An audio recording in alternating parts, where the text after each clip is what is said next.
everyone. Thanks so much for joining me. This is going to be the final of our 3-part series on everything life insurance. We talked all the different frameworks. We started out with term.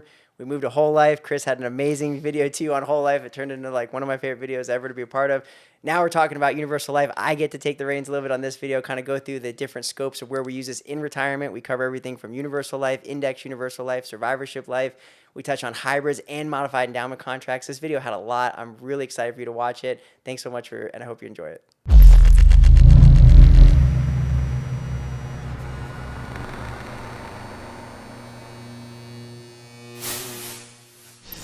Hey, it's Daniel Ronberg from Nation's First Financial. I'm sitting here with my good friend, Chris Kirkpatrick from Life 180. We're doing a 3-part series on life insurance. We talked about term, we talked about whole life, which ended up being like a whole dissertation, which was awesome. And now we're going to talk about universal life. And this is exciting for me because I use universal life in, the form of helping people with retirement a lot. And we're going to talk about where it serves its place, where it does really well for people, and what it is and the different types. So we're just going to dive into that. I think what's awesome about this, and I'm going to let you take the lead on this. I took the lead on the last one. Thank you. One of the more popular videos that I actually have over the past couple of years is, even though I do a lot of video against products like IUL. Just educating people about, know you for that now. But one of the videos I did is like some of the ways that IUL can work. And that was a video we did together. Wow. And so this is going to be an interesting video because we talk a lot about how IUL is misrepresented, but today we're going to talk more about the ways it actually works, right? And we're going to breeze past the ways it doesn't work, and we're going to stay more focused on the better use cases of it. I think that's going to be really beneficial for people to understand that. And so we're going to dive into all that. I think the big thing to start with IUL, and we'll just start with IUL there, is when I use an IUL, I am looking to set up benefits for somebody. Okay, so with these different types of life insurance, excluding term, you have whole life, you can develop a cash value. You can build a cash value and save that in whole life. You can do the same thing in an IUL. You can build a cash value in an IUL. Where IUL, I think, is competitive and where its place is served well for people is when you structure it properly with certain riders that make sure that there's going to be some safety elements in terms of that cash value, but when you're specifically designing it for the benefits. That's where I think IUL can really be important. Totally. So there's different phases of life. There's the accumulation phase and the decumulation phase. In the accumulation phase, you're looking to save. We talked about that great framework you laid out of having an emergency fund, having an opportunity fund, and that maturing with you. That is a really important distinction for people watching to know that is not where I'm using IUL. Okay, that's important to note. Not that I'm, I just don't. I just not where I believe it. And not tax-free income. Right, and not tax-free retirement which is the number one way it's sold online. Which is the number one way it's sold, right? Because it looks amazing on an illustration. When you over-illustrate it and build it a certain way, it can look incredible. But that's what's important is like you don't want to be sold on illustrations, right? When you're looking at life insurance and where to put it in place, you want to look at what does each type do really well and what needs do you have? What do you need to accomplish? What's missing from your retirement? IUL can be a great way to have a death benefit. It can be a great way to have a living benefit. And I primarily use it for the living benefit. I think a lot of people are concerned about long-term care. A lot of people have been through a situation now, either with a family member or friend, where they've seen it wipe them out. And they've seen what it's done to the family in terms of stress. And IUL, through that living benefit rider you can attach to it, can accelerate portions of that death benefit to you while you're alive, and it can fill certain holes to help you bridge needs in retirement. That's what it does well, in my view of using it. Agreed. Now, I will go one step further and say I actually do use it to develop a cash value, but only when you're age 60 and up. So I will MEC policies that are IULs. Okay, so a MEC is a tax status for your life insurance. It means that you've put too much premium in relation to the death benefit, and the loans will no longer be tax-free loans. And so the reason why that's important for some people, and this is also important to break down too, we're going to just do a little sliver on MECs real quick because I love these. Sure, I love it. Okay, so everybody knows that's watched your channel or other people's channels on life insurance that MEC can be a bad thing. Sure. That's how I think most people would associate it as something that went wrong. Most people try to avoid MEC. They try to avoid MEC. Because they're in a different scenario, but there are situations. Actually, this is what I was talking about. The video we talked about MECing them. Talk about it though, because it's really important. Yeah, I think it's really important when you're thinking about the context of life insurance to break it down in the phases of life you're in. Right, a MEC is not for the accumulation phase. Generally speaking, you can use it in that phase. I'm not saying never, But generally speaking, just to keep it simple for people to understand, well, where does a MEC fit in and why would you MEC a policy? I'm talking about age 60 and up. Now, you still may be in the accumulation phase in age 60, but MECs have certain rules around the amount of money that's in the policy, around the interest in the policy, around the withdrawals in the policy. If you're 59 and a half or under, you're going to get a 10% penalty on the interest of a MEC. That's why I'm focusing on 60 and up. But I'm also trying to look more into that decumulation phase, right? So in the decumulation phase, your risks, your priorities, the things you care about are different than in the accumulation phase. When you're in your 40s, you're not really thinking about long-term care as much, more than likely. When you're in your 70s, long-term care is a very palpable fear. Totally. People are very concerned about how they're going to live the rest of their life when you start getting into your late 60s, 70s, 80s, right? And when you're in your 80s, if you don't have a plan, it really becomes a serious source of anxiety for a lot of seniors. You know, there's a 70% chance if you're a married couple, one of you is going to need long-term care. And it's a high probability. So that's a really big risk. And long-term care is a very scary risk to plan for in retirement because it's challenging. You got to have income that you've saved up enough money to produce for like 30 years, and then you have the biggest expenses you've ever incurred in your life. Crazy. All at once. It's hard. It's a very challenging plan to meet. You know, my personal story with my grandmother, she ended up being a rare case for long-term care. She needed 8 years of skilled nursing. Wow. She went through $1 million. That's crazy. So even though they were prepared, it wiped out a lot of that money that they had prepared. built Yeah. for my parents, my aunts and uncles, for their inheritance, right? So, you know, seeing my family go through that firsthand, long-term care is very close to my heart. And so the reason why a MEC is really valuable, and an IUL is particularly can be, and again, I do MEC whole life. Okay, you can use either one, but the key to a MEC is you're going to say, okay, you know what? If you have funds in retirement and you have a emergency fund, a sleep well at night fund, an abundance fund, whatever you want to call it, right? Enough money to be able to handle anything you could really need to write a check for. That is going to fall into what I call active liquidity. Checking account, savings account for emergencies, anything that can come up, that's going to be money that you need to keep safe, you need to keep liquid, but it's probably going to be more active. Passive liquidity occurs when you save above that. So people get really good at saving into that threshold, and then they even save a little bit above that, and then they go, well, hey, you know, I still want to keep this money safe, I still want to keep it liquid, but I don't really know what to do with it. I'm not really getting that much value for it at this point. That is a great source of money for a modified endowment contract with a whole life or IUL. And the reason why I like IUL is sometimes in that scenario, for me, I've seen it have some really robust ways you can apply it to neutralize key retirement risks like long-term care. You can also use it because it has a death benefit for income replacement.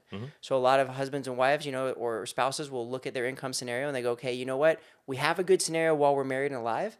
We have a terrible reduction of standard of living if one of us passes. What do? Do you buy life insurance? You pay an annual or monthly premium on it. It actually takes away from cash flow. Or could you MEC a policy with some other asset class and build in a pretty substantial amount of income replacement through the form of that death benefit? You can do the same thing for long-term care. You can do the same thing for legacy. So if you have that need to try to leave something for the family, you know, another great place is more and more people are learning about reverse mortgage strategies. They're learning about ways to optimize cash flow, use home equity wisely. But there's a kind of a tug of war between, hey, that was going to be the inheritance for the kids. Sure. Now you can look at, you know, an IUL maybe with some type of benefit that's put in place to have either a level or increasing death benefit that's going to be able to provide some form of legacy for the kids in that specific scenario. Now, I want to add that whenever I make a policy for retirement and I use an IUL, I'm definitely putting on some type of rider that's going to be either return of premium or that's going to be waiver of surrender. That's very important to me, Chris, because again, when it goes back to the original need and you say, hey, I have this money, I want to keep it safe, I want to keep it liquid, right? The IUL has upside potential. So the way the IUL gets credited its interest is it's going to look at an underlying index, and give credits up to the performance of that index, depending on how it does. When the index goes down, they're going to make sure that you don't have any loss directly correlated to that index going down. However, there's still fees. And so when those fees hit, you can actually have a balance that goes down. Sure. Return of premium is very important because that rider says, hey, you know what? Whatever happens with this performance, you want all your money back, you can take it back. But the good news, I want to say this too, because you've MEC'd the policy, the corridor, the net amount at risk in the policy is always way less than it would be in a non-MEC policy for an IUL. Right. So when you're doing that, the cost of insurance is going to be much less because the annual renewable term in relation as far as what is actually at risk is going to be less. I'm so glad you said that. I wouldn't have thought of this until you brought it up, Yeah. but it's such a great applicable example. Yeah. I have helped people and seen many Yeah. IULs that were mech'd with the return of premium rider, and people had these things even into their 80s and still having cash value growth in the policy, which is unreal. Yeah. Now, what's interesting about that, though, is you would never max fund an IUL for somebody in their 70s or 80s for cash value growth. That would be insane. Sure. Right? But when you mech this type of policy, what you actually end up, it's totally different. It changes the rules. So that's why mech deserves a seat at the table. That's why I've been talking about it so much. It's such a powerful tool.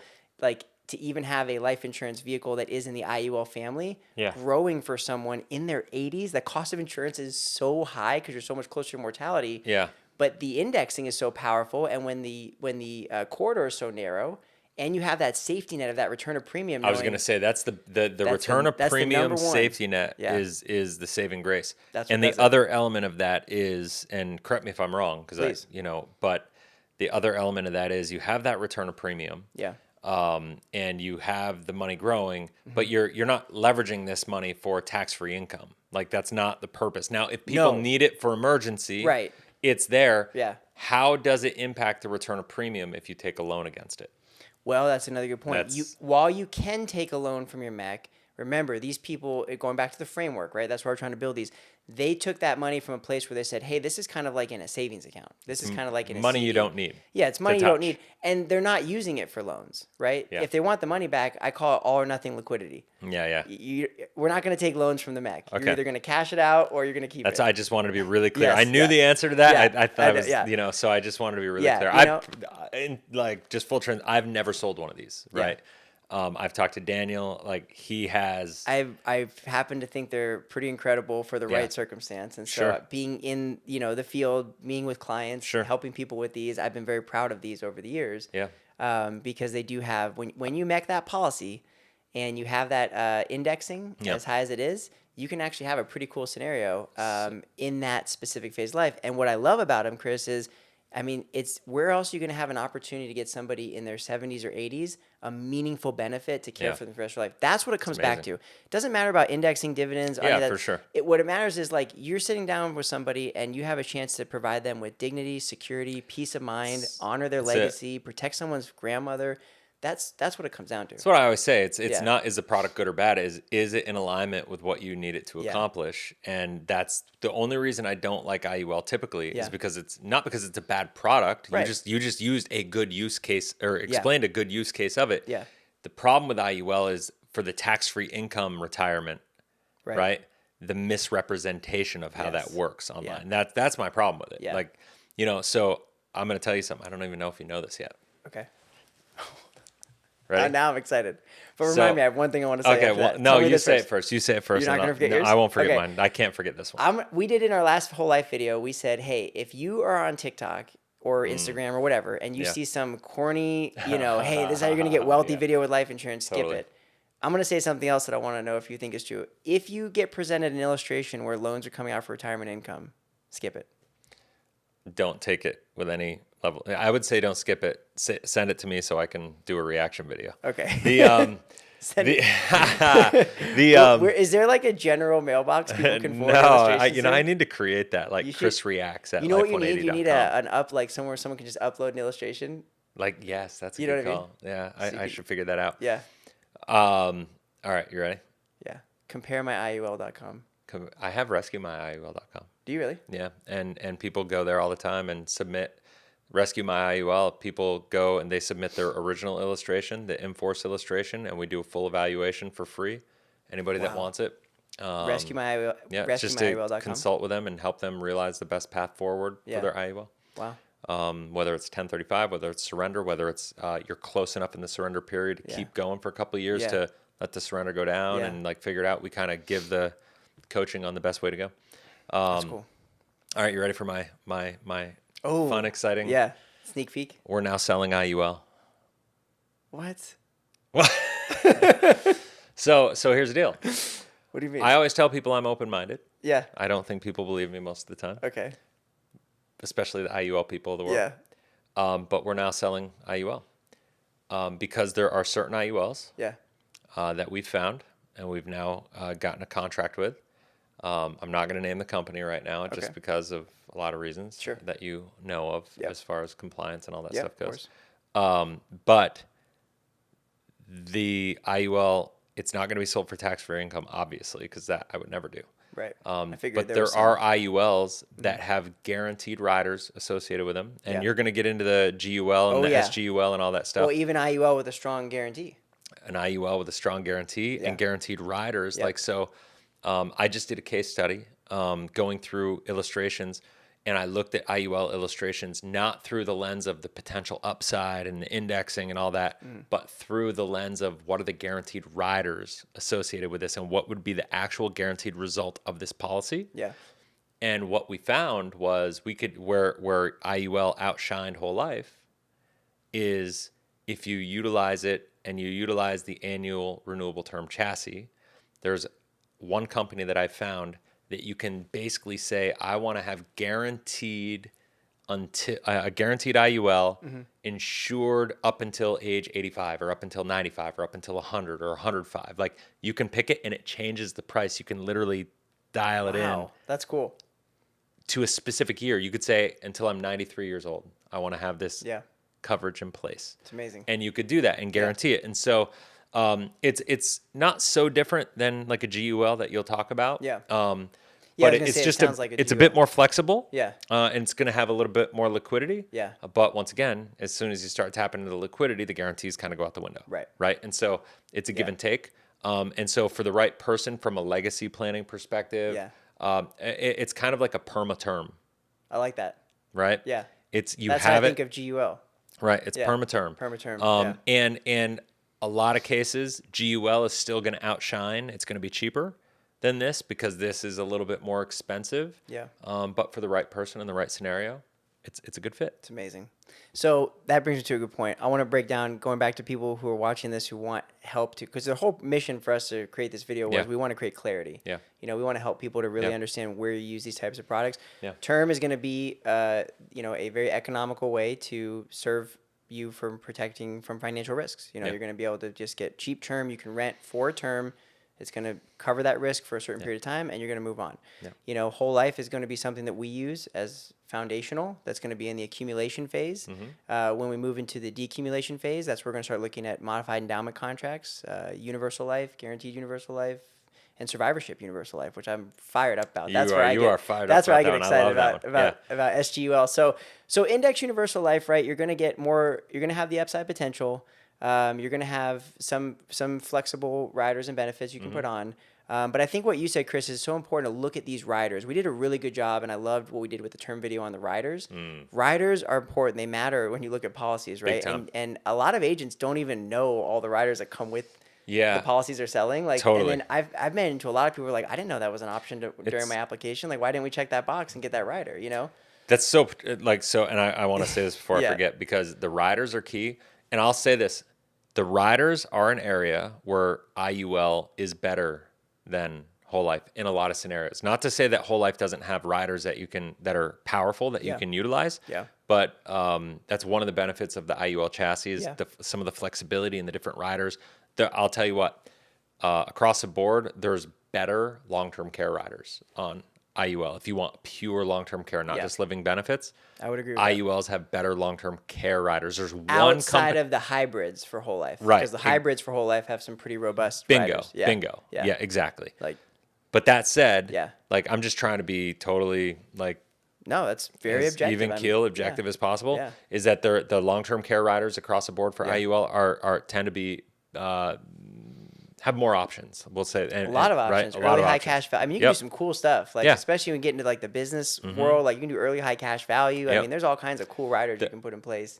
The challenge with IUL is that a lot of the riders are only as good as the policy being enforced, and you have to read the fine print.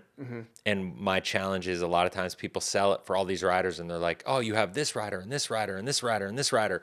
And then they're like, no lapse guarantee, all these things. And then they go, oh, and then you use it for tax-free income and retirement, which is where the wheels always fall off. And if you read the illustration, typically most of the riders, and read through the illustration before you sign on the dotted line, most of the riders, you'll see they get voided as soon as you take a policy loan.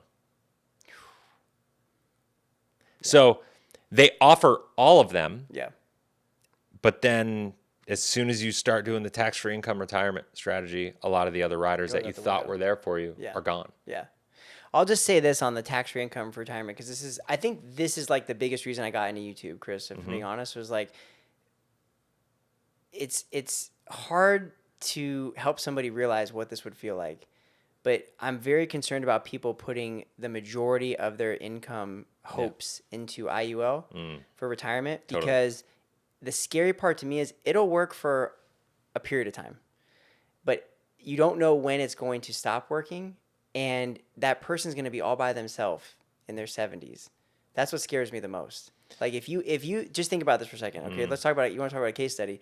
Let's say you have someone who, and I've met people like this, that some agents come along and convince them that you want to put 100% of your retirement income into IUL, okay?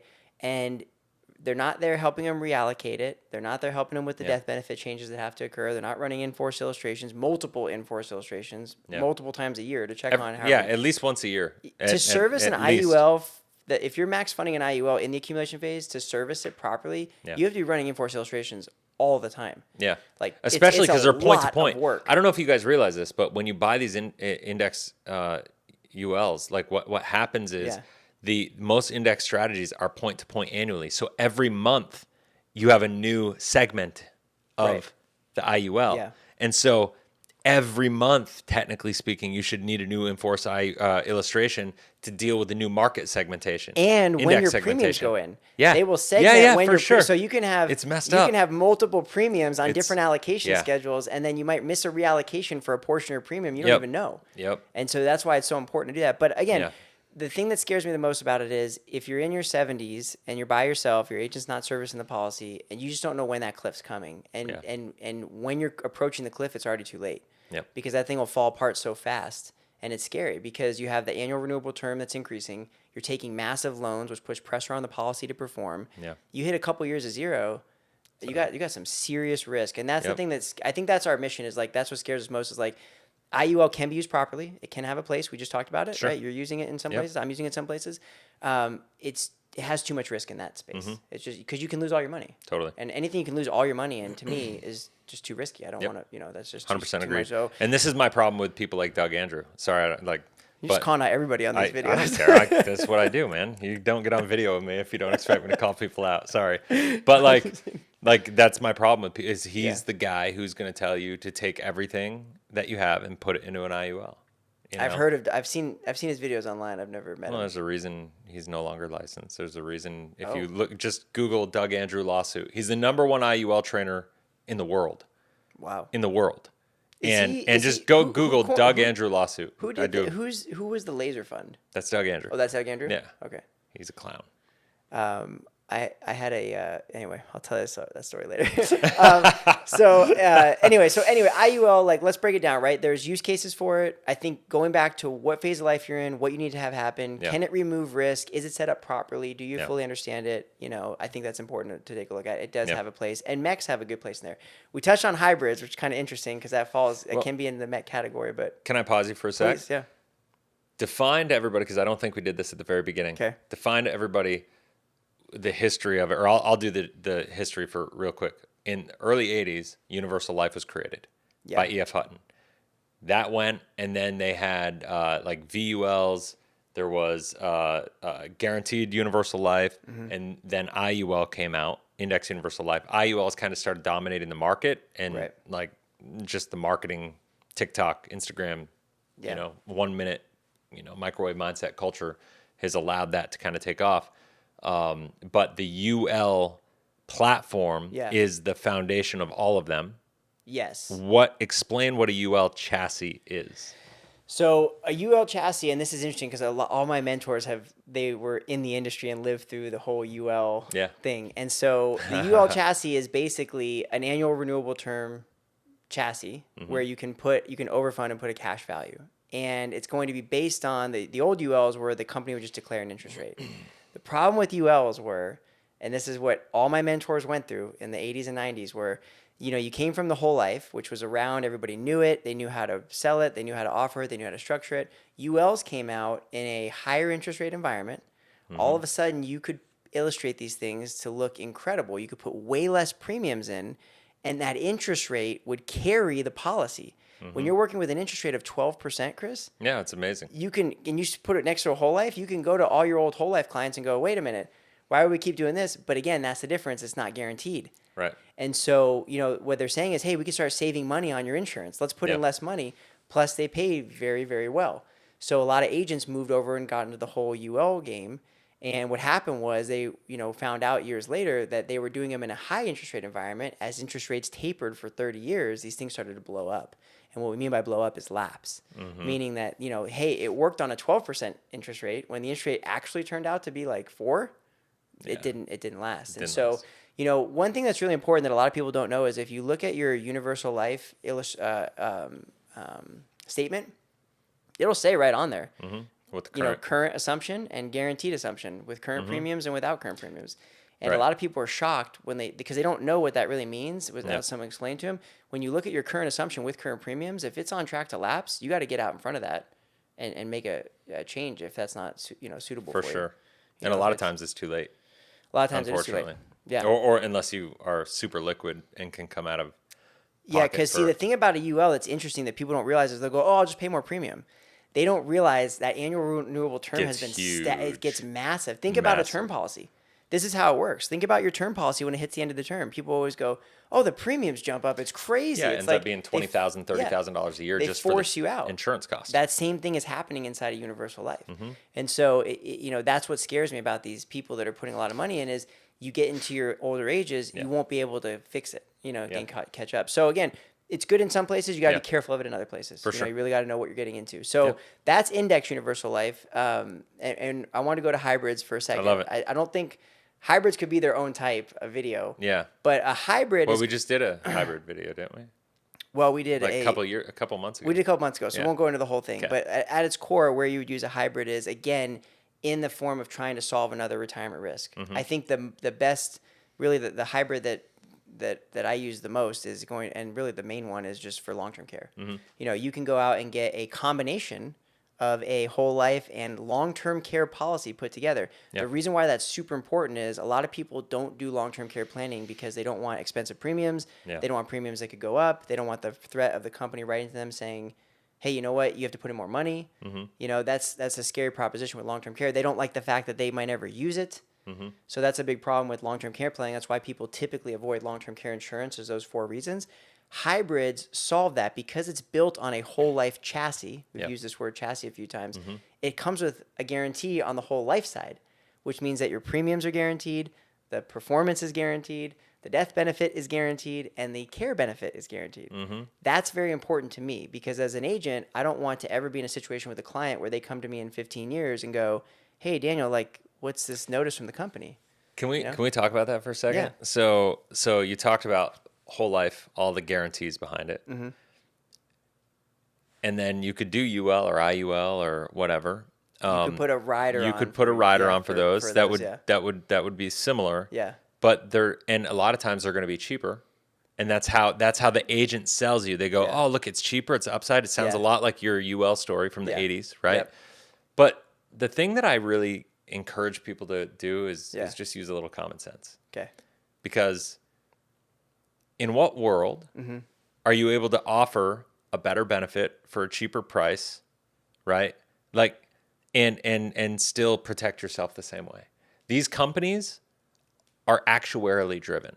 There's no free lunches in insurance. No, they know exactly. They know what they're doing. Yeah. If they're giving it to you at a cheaper price, my guess is there's a significant amount of risk that comes to you. So when I explain, Pressure's on you to perform exactly to keep that cheaper price. right? They're not And gonna- if the risk, like with a whole life policy with a long-term care rider, the risk is on the insurance company to meet the obligations. They're taking that risk on. If the markets underperform, if the general fund underperforms, if all these things, they're going to make sure you're made whole. Right. Right.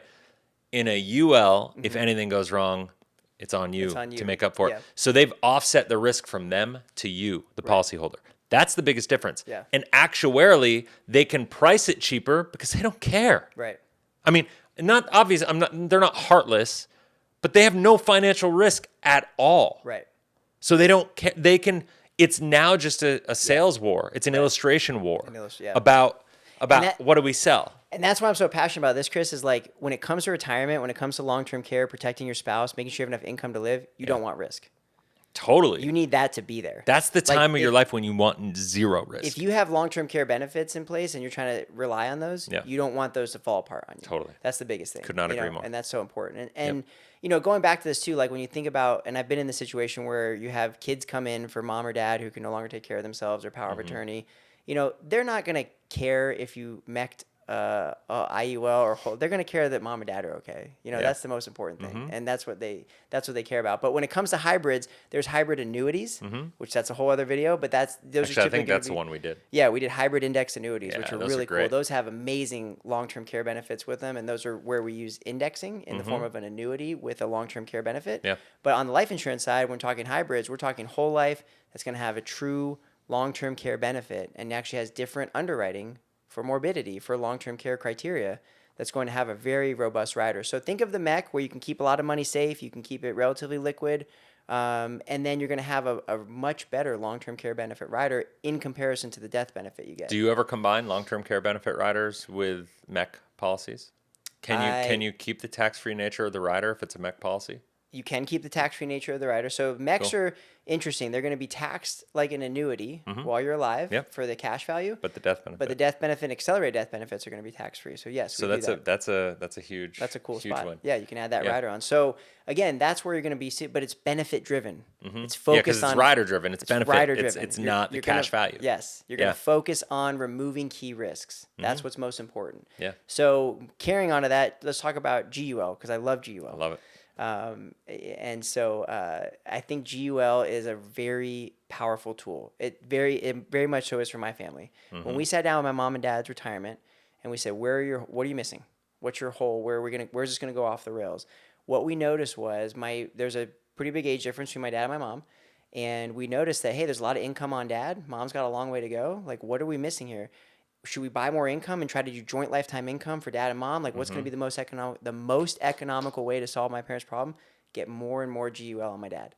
That's what we ended up doing because GUL is going to be something like you mentioned with the permaterm, like what you guys are doing with the IUL now. Yeah. It just has a super strong guarantee. That's what the G stands for. It's guaranteed universal life. Yeah. Okay. So what that means is you pay this premium on time. You can pick the age with the company that you want the guarantee to. It's amazing. You can say, I want to be guaranteed at 95, 100, 120, maturity, whatever it is with that company. And you can actually literally just say, I want to pay this amount for this premium. What gets exciting about GUL, and I'm going to move to SGUL, is the leverage. You can do things that are really, really powerful using the company's guarantee for you. And it's a great way to map out predictable results, just like you were talking about earlier in the whole life video. You can just say, hey, you know what? We need mom to have this much money to replace the income when dad passes. Let's go ahead. We'll make a commitment of this premium. That's going to happen. Now my dad can feel rest assured. My mom can be okay. We can feel okay. Knowing mom's going to be cared for no matter what happens with dad. And that will happen. So that's what's really special about GUL is you can literally just get a pretty economical premium in relation to a good amount of leverage. And I wrote my first book, No Stone Left Unturned. That's what it was all about. At that point, I had met with, I think at that point, about 1,000 families. And I realized everybody had most people had their net worth concentrated in a 401k and a home. Yeah. And if they needed long-term care, it was a big problem. So we were able to say, hey, you know what if we could dedicate a portion of that interest of some of your retirement savings to a GUL with a strong living benefit rider or even a long-term care rider? And that would be a bucket of money that would basically take your retirement savings and elevate it. It's like access to instant estate through that rider that's going to distribute tax-free so you can have the return of your wealth to you very, very efficiently and without interrupting other things for your spouse. So having that leverage is really important. Now, what you can do with GUL is you can make it SGUL. This is the last type we're going to cover. That's survivorship. And to me, it's really exciting. Now, survivorship is cool because they're insuring 2 lives. It's like second to die. Second to die. Yeah, you can also do first to die. You can do joint life. But survivorship is going to be second to die. And people go, what is that used for? Why would you want a policy where 2 people have to die to get the benefit? Because you get way more leverage. So this is really powerful in the legacy bucket. And it's even powerful. We did a cool video on the cash flow bucket. I think you could create a form of cash flow hacking using SGUL. So SGUL is the same as GUL. You pay a premium, guaranteed to a certain age for both people. The leverage is ridiculous. It's amazing. And especially where it's really shines, Chris, is in senior ages. Ages 60, 70. You'd be surprised. People go, 70-year-olds don't buy life insurance. 70-year-olds and 60-year-olds buy They the buy most more life insurance than anybody. It's crazy. People don't Yeah. know that. They think it's so Yeah. expensive because they're just looking at term. They're saying, oh, that term cost must be exorbitant. But it's like, hey, when you can give yourself that guaranteed result, it's hard to compete against that. And I want to touch on that really Yeah. quick because, you know, we in the last video, we talked about how whole life will grow with you and all these things, Yeah. right? And so what you just said, 70-year-olds and 65-year-olds buy the most life insurance. Yeah. They get there and they're like, oh, crap, I've made a mistake. I wish I had done this early. How many conversations do you have with people like, I wish I had done this 20 years ago? That's the number one thing I hear from people I meet with is I wish I had met you earlier and I wish we had started this Right. 20 years earlier. I kind of explain to people is my job Yeah. is to not sell anybody anything. It's Right. to bring people through what I call the 4 levels of awareness, right? Ooh. Are you familiar with this? No, I'm not. So the 4 levels of awareness, Yeah. I learned this from a sales trainer back in the day. Okay. Is when I meet with people and when you meet with people, Yeah. typically they're unconsciously incompetent. They don't know what they don't know, right? So our first job isn't to sell anybody anything. It's to make people consciously incompetent, bring them to level 2, meaning they know they have a problem even though they don't understand it fully. So they went from I don't know what I don't know to oh, I know this thing exists and I know I don't know much about it. Wow. Right? Yeah. And so then from there, that's level 2. Level 3 is you become consciously competent. I learn about it. I sit down with Danny. Yeah. I go through this education process. I realize this. I have that epiphany moment being like, I wish I'd heard this 20 years ago. Yeah. And that's it. And then stage 4 is unconsciously competent, meaning you're like me and Danny, you know this stuff inside out. You know, like it takes 10,000 hours. It's a Malcolm Gladwell 10,000 hours of, you know, work to get there. Yeah. But like that's what we're doing. We're bringing people, like when you meet with people and you're doing that, it's like they're unconsciously incompetent. They don't know what they don't know. And so when we talk about like the fact that these things grow with you, with whole life and with even with these other policies, like the younger you start, the better off you're going to be, as long as it's in alignment with the expectations of what it's supposed to do for you later in life, you know, and as it grows, and make sure you understand all the variables. Yeah. You mentioned one other thing I wanted to, like, I don't want to let it slip by. Please, go ahead. You talked about how the SGUL offers a lot of leverage. Yes. Okay. Tom Wall wrote a book called Permission to Spend, I love that book. right? Yep. Amazing book. Yeah. Talk to me. I want to hear how you describe this. Okay. Talk to me about how having this SGUL from a legacy perspective, if that's important to you, gives you permission to spend, gives you that opportunity Thank you. I'm to so handle the glad. rest This of is it. where I was going to go. I with know, this. that's why I'm Okay. just- Thanks for teeing me up. So, SGUL is a way for people to eliminate some of the tug of war and actually a form of scarcity that occurs in retirement. 100%. So, when you get into retirement, you have a big responsibility on a bucket of your money or the portfolio to do a lot of different things. It's got to generate income. It's got to weather economic crises. It's got to handle interest rates going up or down, volatility. It's got to provide long-term care. It's got to be your charitable bucket. It has a lot of jobs to do, and you're not putting any more money into it. That's why everybody's so worried about it. Yeah. One of the biggest concerns for people is a lot of people say, I want to leave my kids better off than I was. I want to leave them something. Now, not everybody cares about that. It's not a priority for everyone, but a lot of people go, this is special for me. I want to leave them this. And that creates some scarcity and a tug of war, because now you go, well, we want to fully enjoy our lives, but we also want to leave us money for the kids. Sure. Right? And we touched on that in the mech video we did, Yep. a year ago or so, where the leverage gives you permission to spend is you can literally go to a company and say, okay, we want to be intentional about this. We talked about intentionality, right? Yeah, I love it. We want to go ahead and say, we want the kids to get $500,000. How it. are we going to do that? You can say, I want to 10 pay this SGUL, put 10 premiums in. Boom. There's the 500,000. The rest becomes yours and gives you permission to spend. You've created a specific result. You've created a specific result, and you can do that with GUL and SGUL. Going back to my parents' situation, I was having a conversation with my dad the other day, and I go, Dad, why don't you look at this HECM again? We've talked about this. He goes, Dan, why would I do a HECM? I have a paid-off house. Doesn't make any sense. I go, Dad, think about it. You and Mom could take 2 killer trips every single year during the first 20 years of your retirement. We could buy a GUL and replace all that money for Mom and do it for pennies on the dollar. And the light bulb, I saw him. He was like, He's like, wait, we got, "Oh." 400 grand for fun money with mom? He's like, dang, I raised a smart kid. I was like, I call dibs on being your agent, by the way. Yeah, No, I'm right? just kidding. But, it's that You're kind like, of just thinking, write me right? on for 20% of the case. So, that's where we try to get really intentional with Yeah. people. We say, hey, look, you're saving this home equity, but why? Well, it's for my kids. Okay, well, don't you want to make memories while you're kids? Sure. Yeah. Why don't we make some memories, and have some fun? And again, it's not all about reverse mortgages. It's just one example of saying, hey, this is where you can do something really cool. You actually got me thinking Okay. about because usually when I hear about the SGUL, Yeah.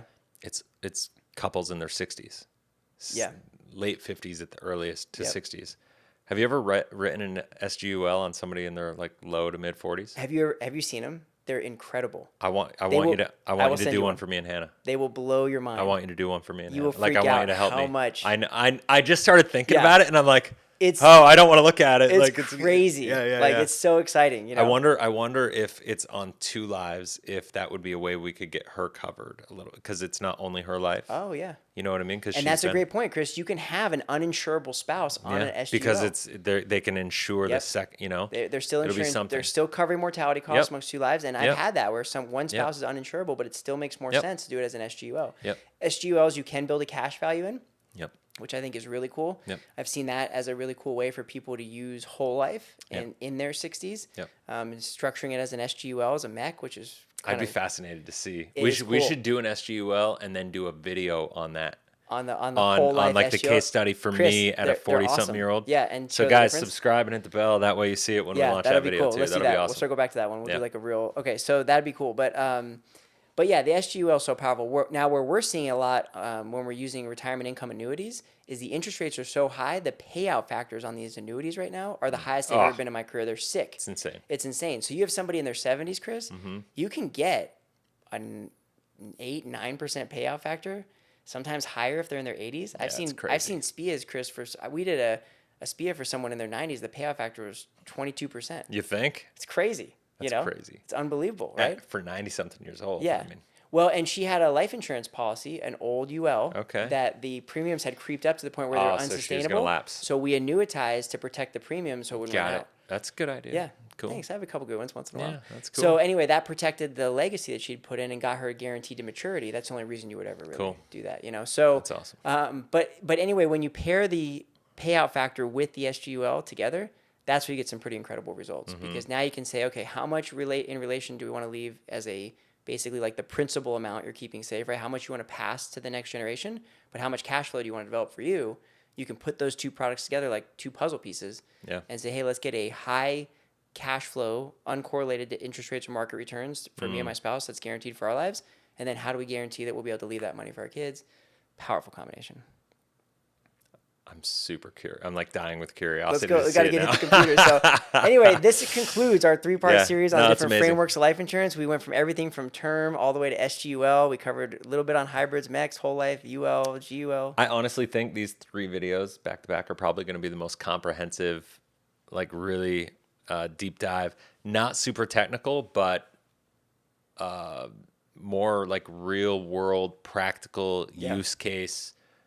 Which unfortunately there's not enough stuff of that out there. And so No, people need a place they can go Yeah. check to see what's true and what's not. Yeah. Like we didn't sell anything in these videos. We're No. not trying to. We want to give people the armor and the knowledge to say, hey, when I'm talking to agents online, Yeah. what's true? How can I create some boundaries? Say, okay, that sounds right. This is a framework I know is going to serve me and my family. That's the purpose of the series. Well, thanks so much for joining us for this series. This has been absolutely incredible, Chris. I think this is truly one of the most comprehensive works I've been able to be a part of in terms of life insurance, and it makes me so happy because it's totally in alignment with my mission on YouTube of helping people to create frameworks and ideas and how to think about these tools, where they fit in, getting some truth. That's what I want. I want to be the truth, like the guy out there helping to create the truth. I know that's important to you as well. Totally. We want to be able to share people the things that they need to know to make good decisions and not be sold on something they never intended to buy in the first place, which is very, very important to us. So I hope you enjoyed this video and you found it really useful, this whole series. If you did like it, please feel free to give us a thumbs up. And if you have questions, please leave them in the comments down below. Chris and I both respond to all of our comments. Yep. And if you have any questions at all, if you haven't checked out Chris' channel, which I'm sure you have, but if you haven't, go over there, subscribe, check out his videos. He's got some amazing things. Just did an amazing whole life masterclass. It was incredible. cool. So I really enjoyed getting to check that out. And we really appreciate you guys watching. Thanks so much.